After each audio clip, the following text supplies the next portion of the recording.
But let's go to our third action step, which is chatter maxing. Now, either you're already working with chatters or you will be in the near future, right? There's some, you don't go around on this industry, right? You will work with chatters. Now, the first honorable mention that I'm going to do is don't waste time on dumb chatters, right? So basics are non-negotiable. That's the first thing, right? Your chatters need to have certain things in petto, certain skills. And I don't just mean being good at chatting. Yeah, what the fuck does that even mean? I mean, they need to have certain English skills. They need to have a certain emotional intelligence. They need to be reliant and they need to be proactive. If they don't have those four, you don't hire them. Most agencies I talk to, they settle for things, right? They have chatters that lack a bit. They're not perfect, but they were doing a good job in the past. You know, they waste time on bad employees. It not only costs you their salary, it costs you the time training them, it costs you the time fixing their mistakes, it costs you the money they leave on the table, and it costs you the time and money hiring a replacement in 2 months when you really realize he's a shit chatter to begin with. So the basics are non-negotiable, and if someone is not a good chatter in the first 2 weeks, you don't hire them. It's that easy. There are your money-making people. They are in charge of making your company profitable, because in the chatting, this is where the money comes from. So never settle for anything less than at least good or above average. Anything else out of the agency. Now, next up, when it comes to the chatters and how to treat them, daily feedback is crucial.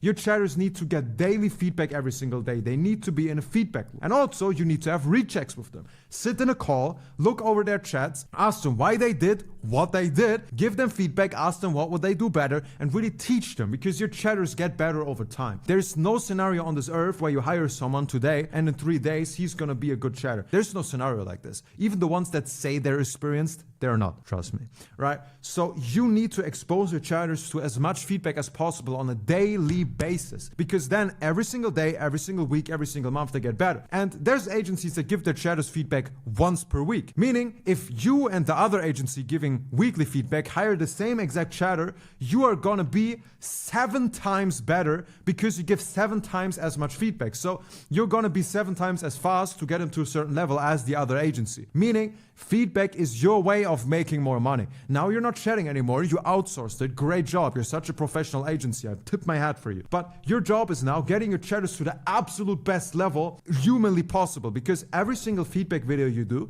every single one-on-one call that you hold, and every single chatting feedback that you send in the Discord makes you 5% more money in the chats. Do that for 2 months and your revenue is gonna go like crazy.